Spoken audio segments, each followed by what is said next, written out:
আল্লাহ তাআলা বলেছেন, ইন্নাকা লাআলা খুলুকুল আযীম। আমার আল্লাহ নিজেই বলেছেন, আমার হাবিবের চরিত্র হইল উত্তম চরিত্রের অধিকারী।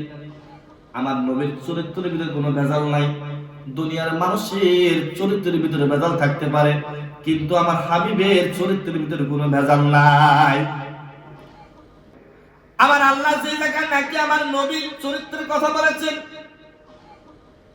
এই তুই কে রে ভাই, তুই আমার নবীকে নিয়ে এই ধরনের কথা বলো, সাবধান হয়ে যাও। আমার নবী সাধারণ কোন মানুষ নয়। আমার নবী হইল রাহমাতাল লিল আলামিন। আমার রব্বুল আলামিন নিজেই বলেছেন, আমার হাবিব হইল রাহমাতাল লিল আলামিন। রহমতের সাগর কইরা দুনিয়াতে পাঠাইছি। আমার নবী যেই দোকানে বসতেন, সেই দোকানে বরকত দিয়া ভরে যাইতো। আমার নবী যদি উটের উলানের ভিতরে ধরতেন, যে উটের ভিতরে দুধ নাই, উটের বাচ্চাকে খাওয়াইতে পারেন না, দুধ না থাকার কারণে আমার নবী সেই উটের উলানের ভিতরে ধরলেও দুধ দিয়ে ভরে যাইতো। সুবহানাল্লাহ।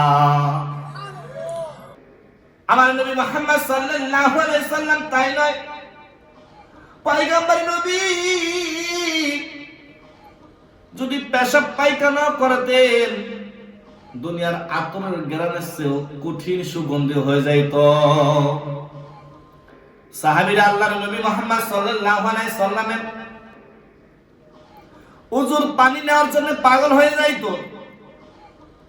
নবী কখন ওযু করবে, আমার নবী যখন ওযু করবে, ওযুর পানিটা ফালাইতেন না, নিচে ধরে রাখতেন। ওযুর পানি এইভাবে ধরিয়া তারপর মুখের ভিতরে দিয়ে দিতেন। সাহাবীরা নিচের দিকে ফালাইতেন না। আল্লাহর নবী মুহাম্মদ সাল্লাল্লাহু আলাইহি সাল্লাম দুজাহানের বাদশা তারদা মদিনা জনাবে রাসূলুল্লাহ সাল্লাল্লাহু আলাইহি সাল্লাম কখন পেশাব পায়খানা করতেন, সাহাবীরা খেয়াল করতেন। আল্লাহর কুদরতি, এমন আল্লাহর কুদরত, যখন পেশাব পায়খানা করতেন, পেশাব পায়খানা গায়েব হয়ে যাইত।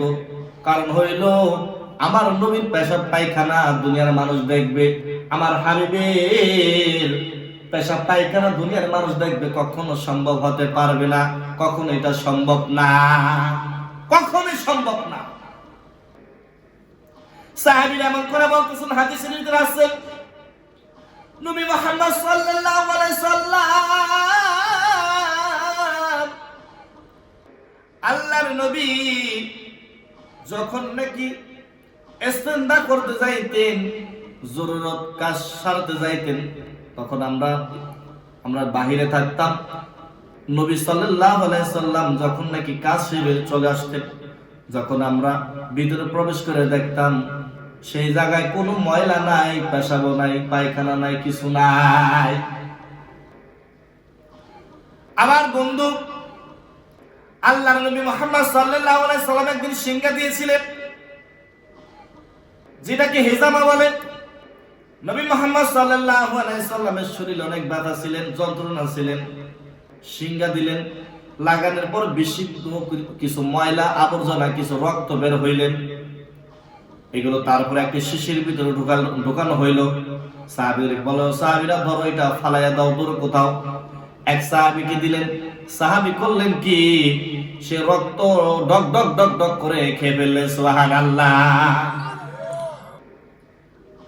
আরেকজন ইহুদি এইটা দেখছেন, দেখার পর বলে, হায় হায়, কি করলা তুমি? তুমি দেখি মুহাম্মদ সাল্লাল্লাহু আলাইহি ওয়াসাল্লাম রক্ত খেয়ে ফেলছো। আল্লাহর নবী ডাক দিয়ে বলে, ইহুদি, আমার নবী, আমি মুহাম্মাদের রক্ত আমার সাহাবী না জেনে খেয়েছে, আমাকে মহব্বত করে, আমাকে ভালোবাসে। আল্লাহর কসম করে বলি, এই রক্ত যে সাহাবীর পেটে গিয়েছেন, তার শরীর কখনো জাহান্নামে যেতে পারে না, কখনোই জাহান্নামে যেতে পারে না, কখনো সম্ভব না। আল্লাহর নবীকে সাহাবীরা কি ভালোবাসতেন! আল্লাহ পাক আল্লাহ রাসূল সাল্লাল্লাহু আলাইহি ওয়াসাল্লাম মুসলিম শরীফ হাদিসের ভিতরে বলেন, লা ইউমিনু আহাদুকুম হাত্তা আকুনা হাব্বা ইলাইহি মিন ওয়ালাদিহি ওয়া ওয়ালিদিহি ওয়ান নাসি আজমাইন। নবী আমার ডাক দিয়ে বলতেছেন, ও সাহাবীরা শোনো স্পষ্ট কথা, ওই পর্যন্ত ঈমানদার হইতে পারবা না যে পর্যন্ত আমি নবীকে যে পর্যন্ত ভালোবাসতে না পারবা।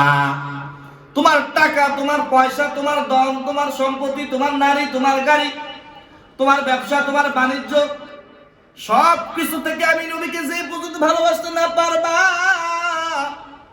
ওই পর্যন্ত ঈমানদার হওয়া সম্ভব না।